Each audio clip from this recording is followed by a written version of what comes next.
BRS party ప్రజా సమస్యలపైన నిరంతరం పోరాటం చేస్తూనే ఉంటుంది.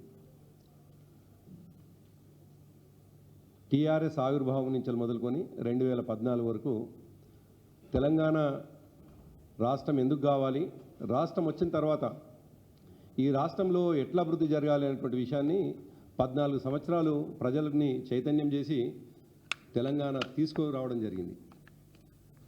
2014 తర్వాత ప్రజల ఆశీర్వాదంతో ఏర్పాటైనటువంటి కేసీఆర్ గారి ప్రభుత్వం అనేక సంక్షేమ కార్యక్రమాల్ని చేసింది.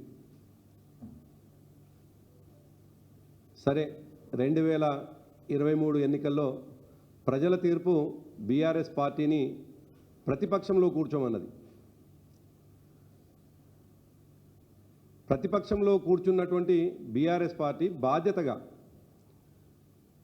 ఎన్నికల ముందు హామీలు ఇచ్చి, ఇష్టం వచ్చిన హామీలు ఇచ్చి ప్రజల్ని రెచ్చగొట్టి తద్వారా అధికారంలోకి వచ్చినటువంటి ఈ ప్రభుత్వం ప్రజలకు ఇచ్చినటువంటి హామీల్ని నెరవేర్చాలి అని అడిగేటువంటి హక్కు కూడా ప్రతిపక్షానికే ఉంటుంది. ఇవాళ ఆ బాధ్యతని బీఆర్ఎస్ పార్టీ నిర్వర్తిస్తూ ఉంది.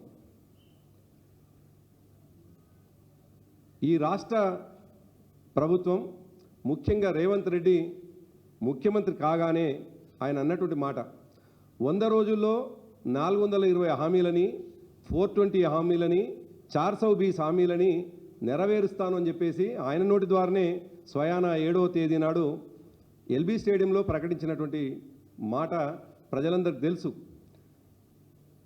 నిజానికి బీఆర్ఎస్ పార్టీకి ఏ ఒక్క రోజు కూడా ప్రజల పక్షం మాట్లాడమే తప్ప ఇంకో రకమైనటువంటి ఆలోచన లేదు. మాకు ప్రజాస్వామ్యం మీద నమ్మకం ఉన్నది, ప్రజలు ఇచ్చినటువంటి మ్యాండేట్ పైన కూడా మాకు గౌరవం ఉన్నది.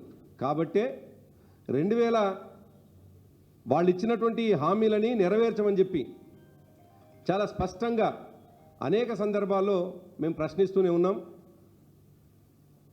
దాంతోపాటు 100 రోజుల హామీ, 100 రోజుల తర్వాత నేను హామీ నెరవేరుస్తా అని చెప్పినటువంటి రేవంత్ రెడ్డిని 100 రోజుల తర్వాత మేము ప్రశ్నించడం మొదలుపెట్టినాం.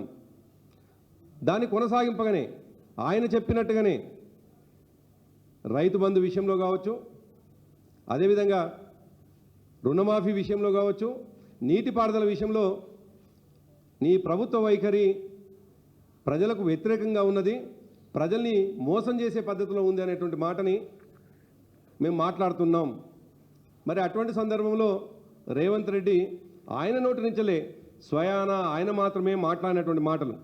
నిజానికి మా కేటీఆర్ గారు, మా కేసీఆర్ గారు, మా పార్టీ పక్షాన మరొకరు ఎవరం కూడా సవాల్ విసరలేదు. మేము సవాళ్ళ కంటే కూడా ప్రజలకు ఇచ్చినటువంటి హామీలని అమలు చేయమనేటువంటి హక్కుగా మాట్లాడతాం తప్ప సవాల్ని విసరాల్సినటువంటి అవసరం మాకు లేదు. అయినప్పటికీ ఆయన విసిరినటువంటి సవాల్లో భాగంగానే ఒక్కసారి మీడియా మిత్రులు ఇంతకుముందు వినుంటారు, మళ్ళీ ఒకసారి వినిపించే ప్రయత్నం చేస్తాను. కేటీఆర్ వస్తాడో, కిషన్ రెడ్డి వస్తాడో, నరేంద్ర మోడీ వస్తాడో, కాంగ్రెస్ పార్టీ కార్యకర్తలను తీసుకొని నేను వస్తా అని సూటిగా సవాలు విసురుతున్న మిత్రులారా. ఆయన చెప్పింది నా కేసీఆర్ వస్తాడా కేటీఆర్ వస్తాడా అన్నాడు. మరి నేను వస్తా అంటున్నా, నీకు దమ్ముంటారా?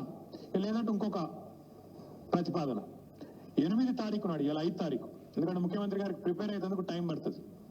8 తారీఖు నాడు 11 గంటలకు మేమందరం వస్తాం, సోమాజిగూడ ప్రెస్ క్లబ్. దయచేసి నన్ను క్లబ్లకు పబ్బులకు పిలవద్దు, దయచేసి నన్ను క్లబ్లకు పబ్బులకు పిలవద్దు. కూడా ప్రెస్ క్లబ్ లో టీడీపీ నేత రేవంత్ రెడ్డి మాట్లాడుతున్నారు. ప్రస్తుతం లైవ్ చూద్దాం. ముందుకు నడిపించే ప్రయత్నం చేసిండ్రు. హైదరాబాద్ సోమాజిగూడలో జరుగుతున్న మీట్ ది ప్రెస్ లో కాంగ్రెస్ వర్కింగ్ ప్రెసిడెంట్ రేవంత్ రెడ్డి మాట్లాడుతున్నారు. లైవ్ లో చూద్దాం. అయితే ఆయన అన్నటువంటి మాటనే నేను సవాల్ విసురుతున్నా, మీరు ఎవరొస్తారో రండి అని. మేమేం అసందర్భంగా మాట్లాడలేదు. మా కేటీఆర్ గారు అసందర్భంగా ఎవరినో పిలిస్తే నేను వస్తా అని ముందుకు ఉరికి రాలేదు. స్వయాన మా వర్కింగ్ ప్రెసిడెంట్ కేటీఆర్ గారి పేరు తీస్తే మరి ఆయన వేదిక అయితే ఆయన విసిరినటువంటి సవాల్లోనే ఆయన వేదిక ఏం చెప్పలేదు. అది అసెంబ్లీ అన్నాడా, మరో ప్లేస్ అన్నాడా, ఆయన సవాల్ విసిరింది కాబట్టి గౌరవప్రదంగా ప్రజల గొంతుకగా ఉండేటువంటి ప్రజాస్వామ్యం అంటే ప్రజాస్వామ్య విలువలకు అనేక సందర్భాల్లో గౌరవంగా వేదిక అవుతున్నటువంటి సోమాజిగూడ ప్రెస్ క్లబ్కు రమ్మని చెప్పేసి మా కేటీఆర్ గారు ఆయన సవాల్ని స్వీకరించినారు. నిజానికి ముఖ్యమంత్రి అసెంబ్లీకి రమ్మని సవాల్ విసురుడో మరో దగ్గరికి రమ్మని సవాల్ విసురుతూనేమో మరో విధంగా ఉంటుండే. ఆయన సవాల్ను స్వీకరించి సోమాజిగూడ ప్రెస్ క్లబ్కు రమ్మని చెప్పేసి మేము మాట్లాడితే ఇంతకుముందు మీకు వినిపించినట్టుగా సోమాజిగూడ ప్రెస్ క్లబ్ని క్లబ్బులు పబ్బులు అని చెప్పేసి అవమానపరచడం చాలా దుర్మార్గం. దీన్ని బీఆర్ఎస్ పార్టీ తీవ్రంగా ఖండిస్తూ ఉంది. ఇవాళ ప్రజా సమస్యలకు అనేక సందర్భాల్లో ఢిల్లీలోని కాన్స్టిట్యూషన్ క్లబ్బు, హైదరాబాద్లోని ప్రెస్ క్లబ్బులు అనేక చర్చలకు అవకాశం ఇచ్చినాయి. గొంతుక లేని వాళ్లకు గొంతుకైంది సోమాజిగూడ ప్రెస్ క్లబ్.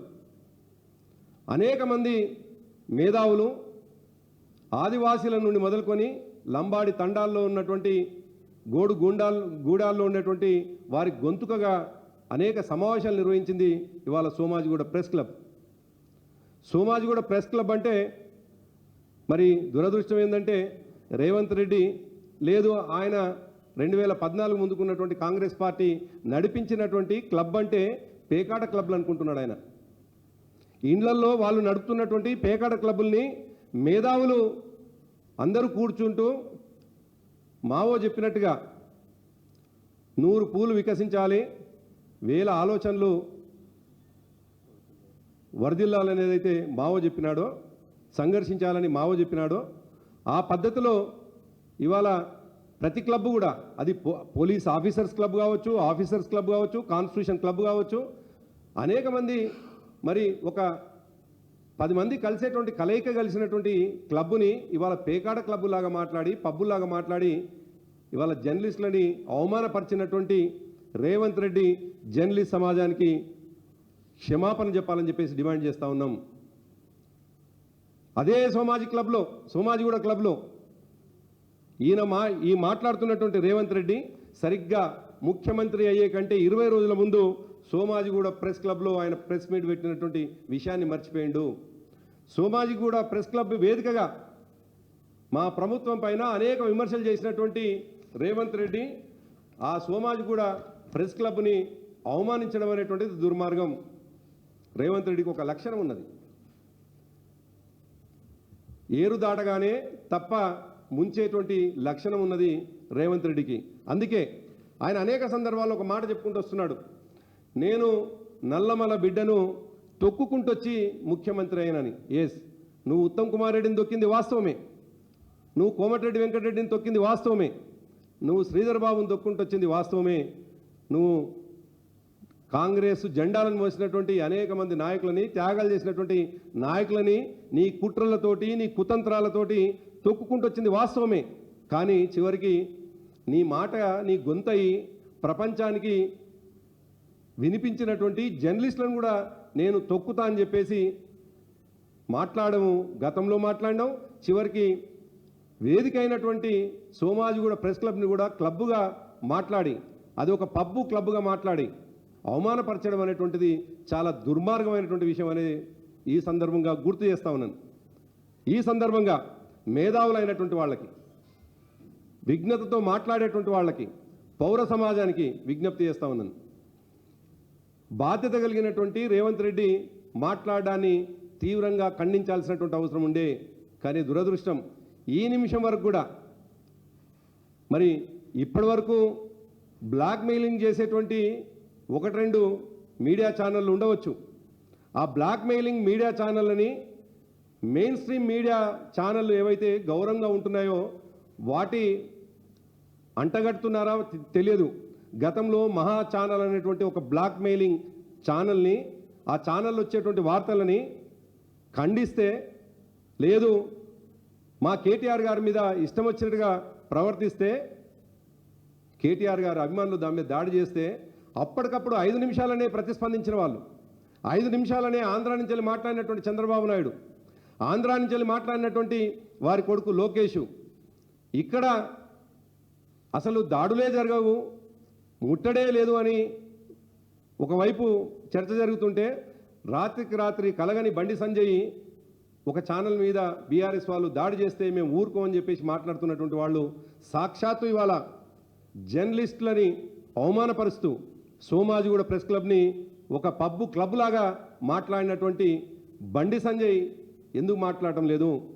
ఇవాళ ప్రజల హక్కుగా మాట్లాడేవాళ్ళు, ప్రజల గొంతుకగా మాట్లాడేటువంటి కమ్యూనిస్టు పార్టీలు ఎక్కడ పోయినాయి? ఎవరికి అమ్ముడు పోతున్నారు?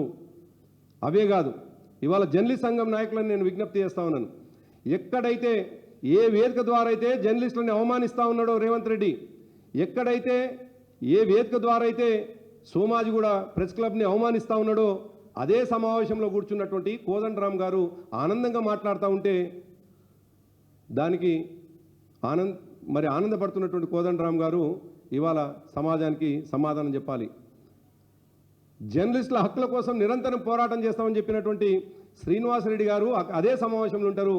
ఆయన నుంచి కూడా ప్రతిస్పందన వస్తుందని ఇప్పటిదాకా ఎదురు చూసినాం. ఈరోజు 12 గంటల దాకా ఎదురు చూసినాం. వారే కాదు, ఇవాళ సమాజంలో ఉన్నటువంటి రాజకీయ పార్టీలు రోజు తాము మాట్లాడేటువంటి విషయాల్ని సోమాజిగూడ ప్రెస్ క్లబ్ ద్వారా, మీరు చూపించే కెమెరాల ద్వారా, మీరు రాసేటువంటి పేపర్ల ద్వారా ప్రపంచానికి చూపిస్తున్నటువంటి మిమ్మల్ని అవమానపరుస్తూ ఉంటే మాట్లాడనటువంటి ఈ రాజకీయ పార్టీలను ఏమనాలి? మాట్లాడినటువంటి ఈ జర్నలిస్ట్ సంఘాల నాయకులని, సోకాల్డ్ జర్నలిస్ట్ సంఘాల నాయకులని తప్పకుండా ప్రశ్నించాల్సినటువంటి అవసరం ఉన్నది. ఈ సందర్భంగా ఈ ప్రెస్ మీట్లో ఉన్నటువంటి మిత్రులను కూడా నేను విజ్ఞప్తి చేస్తా ఉన్నాను. రేవంత్ రెడ్డి వాళ్ళ సమాజాన్ని అవమానపరచడే కాదు, మిగతా రాజకీయ పార్టీలను అవమానపరచడే కాదు, సాక్షాత్తు 5 సంవత్సరాలు జర్నలిస్టులని వాడుకొని సోమాజిగూడ ప్రెస్ క్లబ్ని వాడుకొని చివరికి సోమాజిగూడ ప్రెస్ క్లబ్ని క్లబ్బులు పబ్బులు అని అవమానపరిచినటువంటి విషయాన్ని ఖండించాల్సినటువంటి అవసరం ఉంది. ఎలుగెత్తి వ్యతిరేకంగా మాట్లాడాల్సినటువంటి అవసరం ఉన్నది. ఆయన మర్చిపోయినట్టున్నాడు.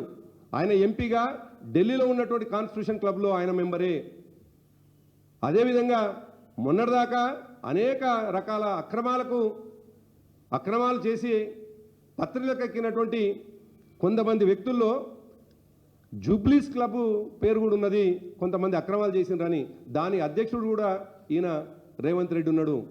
మరి అవే క్లబ్బుల్లాగా క్లబ్బులు అనేటువంటివి 10 మంది కలుసుకొని అనేక విషయాలు మాట్లాడుకునేటువంటి అవకాశం ఉన్నటువంటి క్లబ్బులని చివరికి పబ్బుల్లాగా మాట్లాడడం అనేటువంటిది దుర్మార్గం. కాబట్టి ఒక జర్నలిస్ట్గా, గతంలో జర్నలిస్ట్గా పనిచేసిన వ్యక్తిగా, జర్నలిజం చదువుకున్నటువంటి విద్యార్థిగా నేను తీవ్రంగా ఖండిస్తూ ఉన్నాను.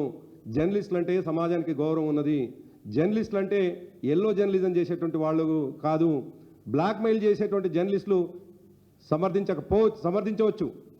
ఇవాళ బ్లాక్మెయిల్ చేసేటువంటి జర్నలిస్టులు తిరుగుబాటు చేయకపోవచ్చు, కానీ నికార్స్గా ప్రజల కోసం కొట్లాడుతున్నటువంటి జర్నలిస్టులు ఎవరైతే ఉన్నారో సోమాజిగూడ ప్రెస్ క్లబ్ని అవమానించినటువంటి రేవంత్ రెడ్డి కామెంట్స్ని తీవ్రంగా ఖండించాలి. ఈ సందర్భంగా సోమాజిగూడ ప్రెస్ క్లబ్ అధ్యక్షుడు రవికాంత్ రెడ్డి గారిని కూడా విజ్ఞప్తి చేస్తా ఉన్నాను. అదేవిధంగా ఆయన పక్కనే ఉన్నటువంటి, నేను జర్నలిస్టులు అని చెప్పుకున్నటువంటి, నేను గతంలో 60 నేను జర్నలిజం చేసినని చెప్పినటువంటి కేశవరావు గారిని కూడా విజ్ఞప్తి చేస్తా ఉన్నాను.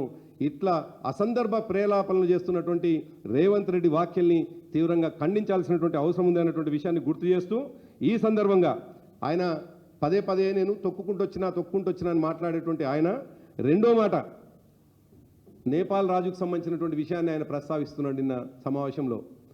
సరిగ్గా ఏ నేపాల్ రాజు యొక్క సామెతనో లేకపోతే కథనో ఆయన ప్రపంచం చెప్పే ప్రయత్నం చేసిండు. కుటుంబ సభ్యులందరినీ చంపేసి చివరికి ఆయన రాజు నియంతగా మారిండని చెప్పిండో, సరిగ్గా రేవంత్ రెడ్డి మాటల్లోనే కాంగ్రెస్ పార్టీ నాయకులందరినీ తొక్కుకుంటూ వచ్చి వాళ్ళని రాజకీయంగా చంపేసి చివరికి ముఖ్యమంత్రి అయినటువంటి నీకు నేపాల్ రాజు యొక్క కథ కరెక్ట్గా సూట్ అవుతుంది తప్ప ఇది టీఆర్ఎస్ పార్టీకి, బీఆర్ఎస్ పార్టీ నాయకులకు కాదు అనేటువంటి విషయాన్ని ఈ సందర్భంగా గుర్తు చేస్తూ, ఈ ప్రెస్ మీట్ ద్వారానైనా ప్రపంచానికి తెలిసినటువంటి ఈ విషయాన్ని ఎందుకు మరి కొంతమంది మిత్రులు ఏదైనా చిన్న సంఘటన జరిగితే ఎగిరి గంతేసేవాళ్ళు ఎందుకు నిన్న సాయంకాలం నుండి ఈ రోజు వరకు? నిజానికి రాజకీయ పార్టీగా మేము స్పందించాల్సినటువంటి బాధ్యత ఉంది, తప్పకుండా స్పందిస్తాం. కానీ ఎవరైతే బాధ్యత కలిగినటువంటి వాళ్ళు ఉన్నారో, ఎవరైతే హక్కుగా మాట్లాడాల్సినటువంటి ఉన్నారో, ఎవరైతే ప్రజాస్వామ్యం మీద గౌరవంగా ఉండి తమ హక్కుల కోసం నిరంతరం పోరాటం చేస్తున్నటువంటి వాళ్ళు ఉన్నారో, ఈ నిమిషం వరకు కూడా ఖండించకపోవడం చాలా దురదృష్టకరం. అందుకే ప్రపంచానికి విషయాలు చెప్పేటువంటి ఫోర్త్ ఎస్టేట్ అయినటువంటి మీడియాని అవమానపరుస్తున్నటువంటి రేవంత్ రెడ్డి చర్యల్ని తీవ్రంగా ఖండించాలి. ఇకనైనా రేవంత్ రెడ్డి తన వైఖరిని మార్చుకొని ఇష్టం వచ్చినట్టుగా ఒక రాజకీయ పార్టీని తిట్టినట్టుగా సమాజంలో ఎవరినైనా తిట్టొచ్చు అనేటువంటి ఒక హక్కుగా తిట్లని నేర్చుకోవడం అనేటువంటిది దుర్మార్గం. అందరం కూడా దాన్ని ఖండించాల్సినటువంటి అవసరం ఉంది అనేటువంటి విషయాన్ని గుర్తు చేస్తూ థ్యాంక్ యూ.